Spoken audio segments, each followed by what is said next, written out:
You're listening to a Frequency Podcast Network production. The Brock and Dalby Podcast. This is the Brock and Dalby Podcast. Welcome to Thursday. My name is Brock. I'm Dalby. Apparently, there is a rare occurrence happening tonight that never happens. We've got another lunar eclipse starting at 11 o'clock tonight. Oh, I thought my dad was coming home.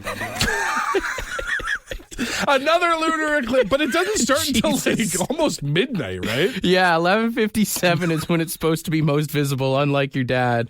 Reaching its best form at about 2:26, very similar to your dad. And it's leaving at 6 a.m., just like your dad. Just like Dad. They say you won't see an eclipse like this for another 9 years, but then they're also saying there's another eclipse next summer. Well, I think there's a solar eclipse coming next summer. I don't understand. There's so many. That's the thing. That's the problem. Is NASA and space people have told us that these things are super rare, but then they happen all the time. And don't get me wrong, if you're up, I won't be. It's a school night. I'll be long asleep. If you're up, it'll probably be pretty cool to watch, but if you miss it, it won't be that long. Mm-hmm. You'll see another one in your lifetime, probably. The eclipse are like smokers. Like, they're like, it's never going to happen again, and then it happens again. This is my last one, I swear to God. The Brock and Dalby Podcast. The Brock and Dalby Podcast. I finally got to test out my new golf clubs yesterday. Oh, yeah, I forgot you bought new golf clubs. I got new golf clubs, and I went to the golf simulator yesterday. And, Yeah? Oh, baby. Yeah? Oh, baby. Feeling it? I was dialed in, man. Wow. Well, that's perfect because I've gone golfing with you before, and these old clubs has been quite an oft-used excuse. So now you've finally got no reason to complain. Nay. Oh. Nay. The new clubs become the new excuse, my friend. The clubs are always the excuse. Well, hang on. Are these not brand new clubs? Of course, but that's the even better excuse. I haven't figured out these clubs yet.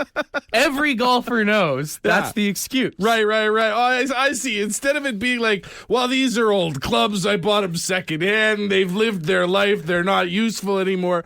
Now it's because you're unfamiliar. Both are valid. The old ones, you saw my irons. The heads were like, I had to screw them in before I hit them every single time. Your old clubs were a relic. The grips were smooth like butter. But these new clubs, if I play a bad game, it's just boys. I don't know, man. I'm still adjusting to the clubs. They're a lot different from the old ones. I feel like golf really is more than anything an exercise in creative writing. Like coming up with all these different excuses as to why you're possibly having a bad game. It's never just that you're just not very good at golf. Yeah. Or that you're just having an off day. Oh, yeah. I mean, people who golf are like scumbag boyfriends. They have a million excuses. They cheat, you know. You know, when you phrase the metaphor like that, it really does fit better than it probably should. It's never my fault, babe. It's the clubs. It's always the clubs. It's always the clubs. It's always the clubs. I'm telling you, golfers have the best excuses why they suck. No, it's true. Like I said, like the things that people will come up with as they're standing on the tee box and they drill one for the 8th time today straight into the woods, and they will turn around, look you dead in the eyes and be like, man, if the wind wasn't coming from the south, this would be a whole different game. The Brock and Dalby Podcast. Son of a bitch, Paul, why didn't you just go home?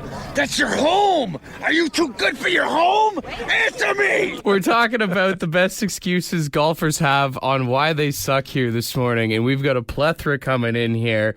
The green is rough. You were talking in my backswing. I tweaked my back the other day as a gold one. That's just it. Like, listen, it was like 4 days ago. I was just trying to lift something out of the garage. I didn't really feel anything pull, but just a little something back there, and I knew I was going to have a bad game today. We got someone on the phone line here. What's the best excuse on why you suck at golf? Oh, I don't play enough. I'm just there for the beers. There you go. It's more of a social thing.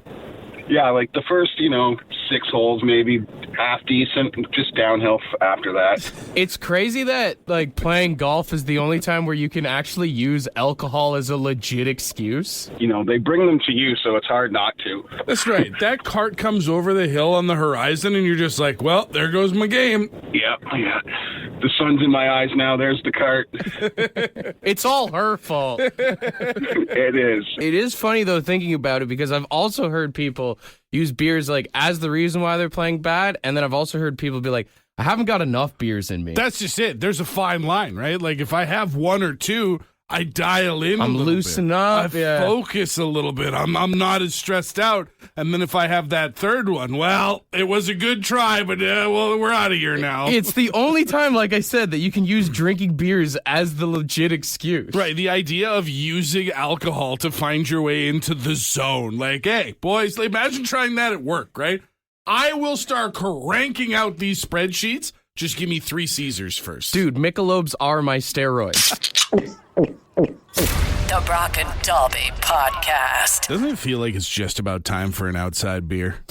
Patio season is almost here, buddy. It's getting so close. I mean, you look at the forecast, temperatures right now, anywhere from like minus 12 to plus 15, but that's the sweet spot. This is the sweet spot right now. We get to find out who the toughest of us really is. Who's opening the patio first? Who's going to open the patio first and who's going to be the first one on it? You know what I'm talking about? There's a point of pride for being the first one sitting out on the street. First patio of the beer feels nice, and then after 15 minutes, you're like, yeah, maybe we should go inside. Well, that's just it. It's like it's introducing yourself back into the elements, but you got to do it slowly. You got to do it a little bit at a time. Although it's weird because when I go snowboarding, we always have patio beers outside, but I mean, you're just in the elements, so it doesn't feel weird. Well, and you're kind of decked out for it too, right? Like you're in all that gear. Let me ask you this. Does a like into spring, end of winter patio with a heater still count? Does that feel the same? Depends on how close you are to the heater, I guess. Right next to the heater, I would say is more uncomfortable. I would rather be just a little bit away. I still want to feel the breeze. I still want to let myself know that I'm out here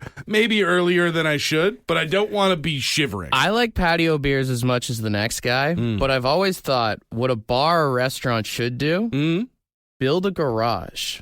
Oh. Just keep the door open. Yeah. Garage beers. Even in the summertime, once the rains start coming, you've got that shelter. I over mean, top. in general, garage beers are better than patio beers because, I mean, if you're at home, they're free. But you can have garage beers 365. You can have in the winter, the fall, the summer, whatever it is. But if a restaurant did that, where it's like, you just stand in a garage, you put a couple of TVs in there. Yeah. That would be a huge hit, dude. That would be sick. Imagine walking in and someone greets you at the door and is like, do you want to sit inside or in the garage? We've got some room in the garage. Standing room only. They just have a fridge that you just go and grab from. Dude, you get some sort of like scanner, like a card or something like that. You tap and it like rings back to the bartender or something like that. So that you can literally just be like, oh, hey, you want me to grab you one? You're allowed to bring your lawnmower. They've got a maintenance guy in there at all times. Okay. Now we're past just like a fun bar idea and we're into maybe the coolest place in town. Honestly, is there any mechanics out there that could get a liquor license and do something like this? Are they just opening it up in their own garage now? Yeah. This is just a home business. Canadian Oil Change, Midas, anyone want to look into this?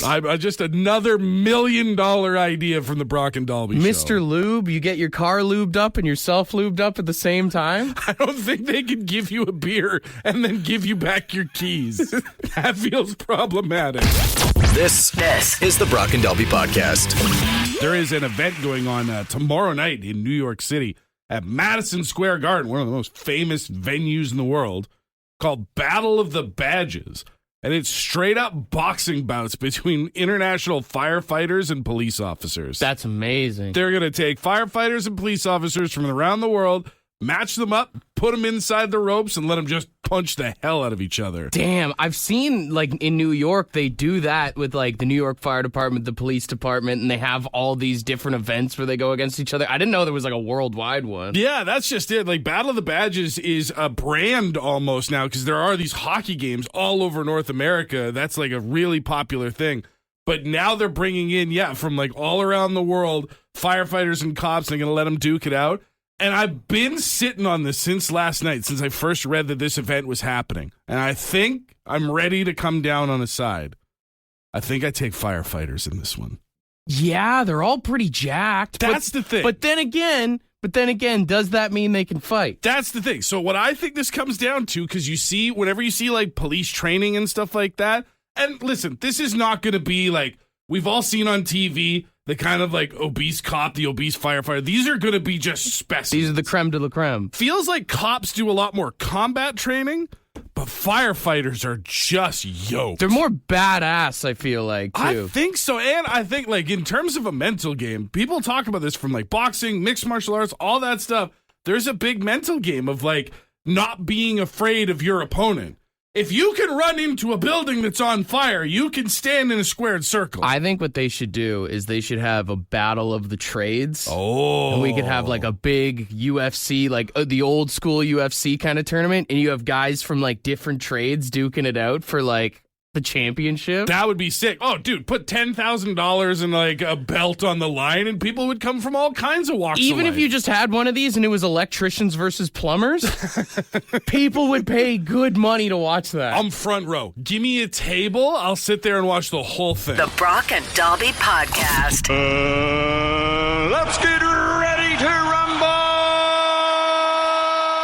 So interesting how many of you who work in the trades want to fight an electrician. That's what we're like. Can't even narrow it down to like electricians versus one thing because everybody's like, I'll fight an electrician. It's either electricians or drywallers, it seems like. And then a few people that were like, it's anybody who works at a building site wants to fight the person who designed the building. Oh, the architect? Fight the architect who put this together. But I went through some of the texts and I found some matchups that I think would be interesting. I want to pose them to you and we'll see who we think would win. Okay. First one I think would be cool would be farmers versus personal trainers. I think farmers win. Farm strength, I think, beats gym muscles. Also, just farm boys in general. Whew. Right? Like, they're used to literally picking stuff up and throwing it around versus, like, the whole, like, oh, I lift barbells and stuff like that.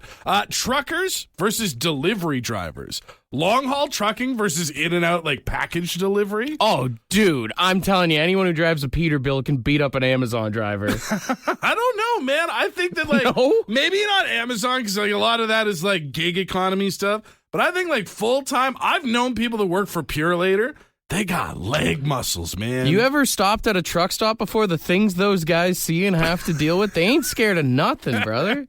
Cab drivers versus Uber drivers. Cabbie Classic all day. matchup. Cabbie Uber all driver's day. just too soft. That's the problem. Oh, well, it's just like the average person can do it versus a cab driver. Like, that's legit their life, man. Grizzled. And once again, they're on the road. They're not scared of people. Lawyer versus politician was something somebody texted and I thought was interesting. Oh, man. I mean, they're both scumbags. Just who's like the biggest weasel? Who can bend the most rules to win the fight? I feel like the politician will have the best excuse on why they lose, so I'm going to go with the lawyer on winning. There you go. Bartender versus barista. Oh, bartender. Bartender. for Bartender, sure on easy. that. What do you mean? Okay, this one I think you have some experience with. Line cook versus roofer. Ooh, no, roofer. You think the roofer wins that one? They crazy. Well, so are line cooks. Not as crazy as roofers. I don't know, man. I think you get out of the kitchen and an opportunity to release all that stress. They've got no teeth. They've got nothing to lose, brother. Two types of clowns in the world. Circus clowns, rodeo clowns. Who do you think wins that one? I mean, rodeo clowns are crazy, but also to be in the circus, you got to be a whole nother nut, It's right? a little bit of serial killer in there, right? Like I think circus clown, rodeo clown could take a beating. Hard to put a rodeo clown down, but I think circus clown would love to try. I always just think like circus clowns have more inner demons than anything, so And this one came from Renee, and it feels like a fitting one to end on. Radio DJ versus TV personality. Oh, we're not worried about our face, bud. No, yeah, we got nothing to lose. Yeah. We'll go in there and throw hands with them pretty boys and girls. The Brock and Dalby Podcast. The Brock and Dalby Podcast.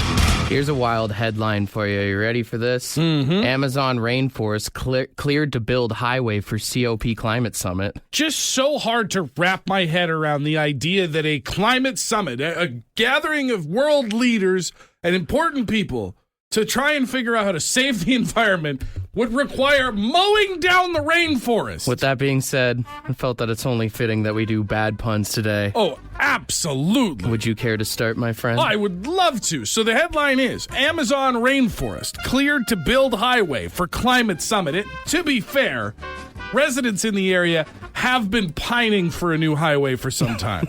Well played, well played. Amazon rainforest cleared to build highway for COP climate summit. I heard they are exclusively using Jaguars and Subaru Foresters. It makes a lot of sense. Amazon rainforest cleared to build highway for climate summit. The logic behind this one, honestly, has me stumped. Oh, another tree pun. Well done. Well done. Well done. Amazon rainforest cleared to build highway for COP climate summit. You know, it's pretty sad. It makes me sick. You think about it, they could have just chopped it up on a Teams meeting. This could have been an email. Amazon rainforest cleared to build highway for climate summit. And it just feels like this is really missing the root of the problem. Oh my God, the tree puns this morning, I'm eh? Captain Planet with the tree puns today. All right, Amazon rainforest cleared to build highway for COP climate summit. COP, more like CUT. Really? You didn't like that one? You didn't like that one? Not a big fan. I thought that was cool. You want to try another one, or are you good? Amazon rainforest cleared to build highway for COP climate summit. I can't wait until someone puts this on paper and writes a book about it.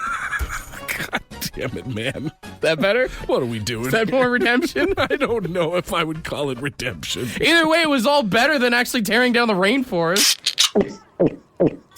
The Brock and Dalby Podcast. What are things that you tell your kids to get them to behave? There's a Japanese app that's going viral right now. Parents use it, and they have a demon call your phone and yell at your misbehaving kids. Oh, yeah, that's a lot. It's called Onekara Danwa, and it's supposed to dispatch a demon to set them straight. Why? Here's what it sounds like. I don't know what he's saying. I'm intimidated. But there's various reasons you can select the demon to be calling your kids. It's for kids who don't listen to their parents, kids who won't go to bed, not eating their food, fighting with their siblings, and stuff like that. I love the idea of, like, obviously this is like a recording or like some company or whatever, but if it was real, the idea that there's like a call center of demons out there that are like yeah. sitting around a room like, oh, we got a 7-year-old that won't eat his vegetables. This is like the new equivalent of like, if you don't stop misbehaving, I'm going to call your dad. So I'm going to call a demon now. I'm going to call an evil demon to call you and let you know that you're in trouble. I'm going to summon the darkness on your ass if you don't stop misbehaving. It feels like a lot, you know? Like, I feel like as parents, we have all told our kids, like, if you don't do X, Y consequences will happen. But at no point in the now 8 to 10 years that my kids have been on this earth have I ever been like, you will be sucked into a portal to hell if you don't eat. It probably works. It's one of the top trending apps in Japan right now. Honestly, it makes sense. When you were a kid, you probably would have fallen for it too. I mean, my mom used to do stuff like that. My mom told me that the birds were spies for Santa Claus when I was a kid, and that they were always watching and they would report back to him. Well, I mean, Elf on a Shelf is one of the highest selling toys around Christmas time. Right? So yeah, you're right. We do this to our kids. Have you ever done anything like that to your kids? The only thing that I've ever done, and I'm thinking about it now and I kind of feel bad. When we lived in Winnipeg, we were there in the summertime. And my son would go outside and play in the backyard. And I did once tell him, if you keep leaving the door to the house open, someone's going to come in and take you away. Just leaving that up to, like, his imagination. Did he leave the door open again? Buddy, he locks the door now. That's the equivalent of... My demon was just some kidnapper looking for open doors in the neighborhood. The Brock and Dalby Podcast. What's something that you tell your kids to get them to stop misbehaving? Oh, I tell them that I would give them up for adoption. Yeah. An oldie but a goodie. Like, do you know your older sister? They'd be like, no. I go, exactly. She's up for adoption. Although I will say, you know how they say to cure hiccups, you should scare somebody? Whenever my oldest gets the hiccups, I just tell them they're adopted. Works every time. Oh, I know. It's a great tool that we use as parents. It's evil, but I love it. Just a little fear. Well, I try to be evil every once in a while. All right, we got someone else on the phone here. You got a good story about things you used to tell your kids to get them to stop misbehaving? When my daughter was really young, at that age when they need to be holding your hand when you're walking down the road, she used to give me temper tantrums all the time. And so a friend of ours had been hit by a car and he had broken his leg. And she said, Mommy, like, what happened to him? And then I said, well, that's what happens when you don't hold your mommy's hand. And the guy had to like actually play along with it. And so she, from then on, held my hand every single time.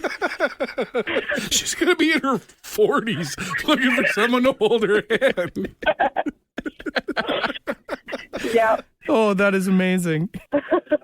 What a great friend to go along with it, too, to just be like, yeah, might as well get some use out of this broken-ass leg.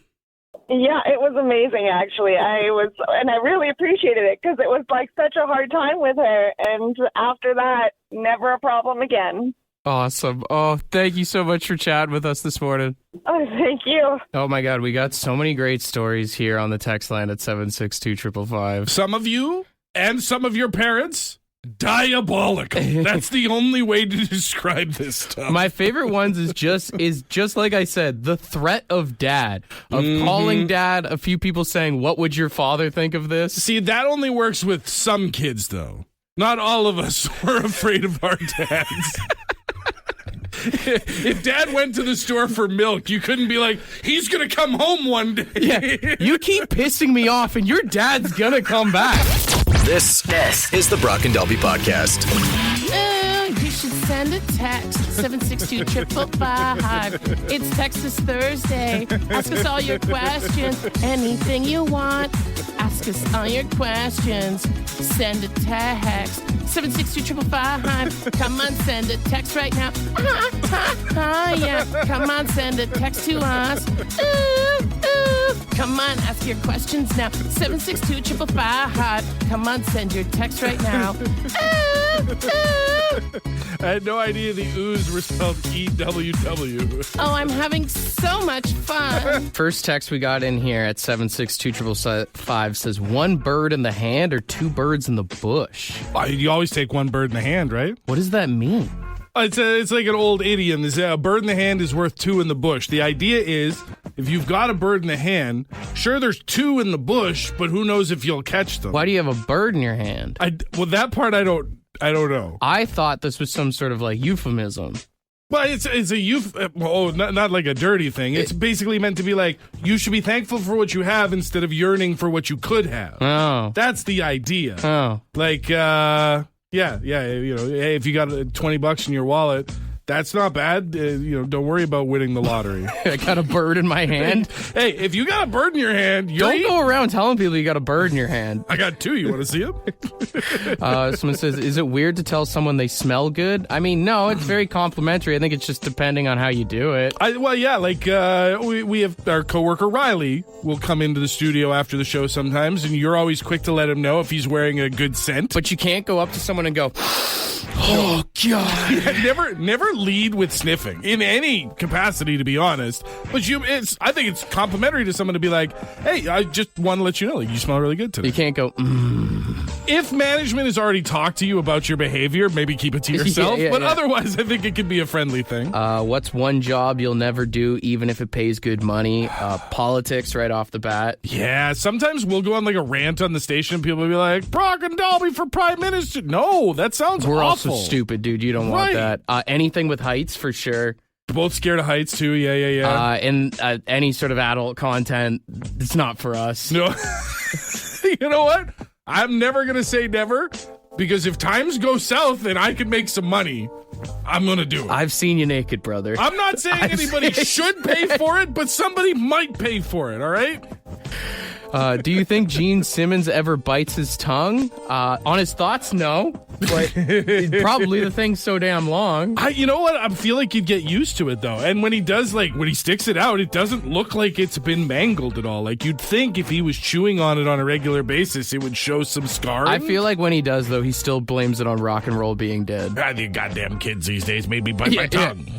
Someone said, do you think there is a therapist final boss? Which I said, what does that mean? Mm-hmm. And they said, like a therapist for all the therapists. Theoretically, you would think that there's somebody, maybe it's sort of like, like industry night in like bars and stuff like that, where once a week, all the people who work in bars will go to a different bar.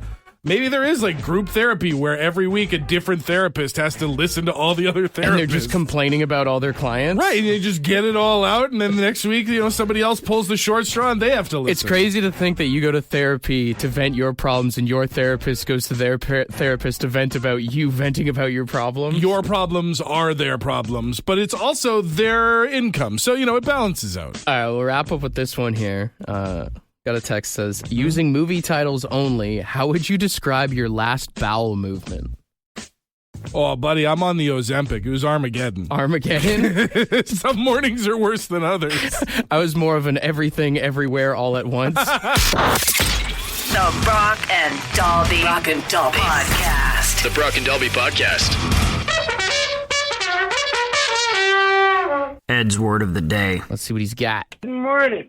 Today's word is impunity. IMPUNIT. Impunity. And it's freedom or exemption from punishment or harm. Well, that would have been nice as a kid. Actually, kind of what happens to all our kids now. Anyway, that just about does it. Have a great one. Cheers. All right, old timer. Ed's cranky old man came out. Yeah, seriously. I feel like I learned about impunity watching movies like Rush Hour when I was younger, because they'd be like, the foreign diplomat comes and he has diplomatic immunity. He's just running around doing whatever he wants with impunity out here. Yeah. Getting away with it. I think you could use impunity like if you have kids and your parents take the kids for the weekend, you technically have impunity from your responsibilities. Well, yeah, you got impunity. You don't have to worry about all these things. Although, speaking of kids, and you might not get this because I'm fairly certain you're a younger sibling. As the oldest sibling, it sure does feel like the younger siblings have impunity around the house. Yeah, you guys walked so we could run, Yeah, joke's on you. I didn't want to run anyway. We know. Impunity. Use it wherever you can, all right? For more Brock and Dalby, tune in weekday mornings 5:30 to 9.